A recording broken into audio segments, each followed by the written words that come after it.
Life మనకి ఏదో ఒక లెసన్ నేర్పిస్తూనే ఉండేది. ఆ లెసన్ నుంచి మనం నేర్చుకొని అప్‌గ్రేడ్ అవుతూ ఉండాలి తప్ప, నాకే ఎందుకొచ్చింది అని చెప్పేసి ముడుచుకుపోయి ఉండకూడదు. ఎప్పుడు నెగెటివ్ వైపుతో ఉండకూడదు. అది ఏదైనా సరే. ఇప్పుడు ఈ ఫ్లవర్స్ లాగే చూడండి, అవి లోన్ ఉంటే వాటి యొక్క వాల్యూ, వాటి యొక్క బ్యూటీ ఏమైనా తెలుస్తుందా? అదే బయటకొస్తే చూడండి హౌ బ్యూటీ దే ఆర్ అసలు. ఎంత బ్యూటీగా ఉన్నాయి. అంటే మనలో ఉన్న బ్యూటీని మనమే హైలైట్ చేసుకోవాలి. మనలో ఉన్న టాలెంట్‌ని మనమే బయట పెట్టుకోవాలి.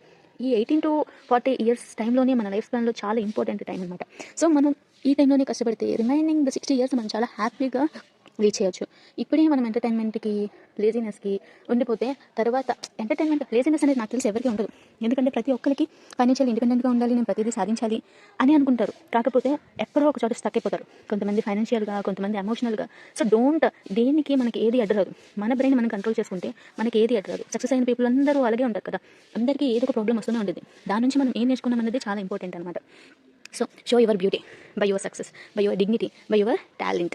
ఎప్పుడైతే మనం ఫైనాన్షియల్‌గా ఇండిపెండెంట్‌గా ఉండి మనకి నచ్చినది మనం కొనుక్కొని హ్యాపీగా మన పేరెంట్స్‌ని చూసుకుంటామో అప్పుడు మన లైఫ్ చాలా బ్యూటిఫుల్‌గా ఉంటుంది.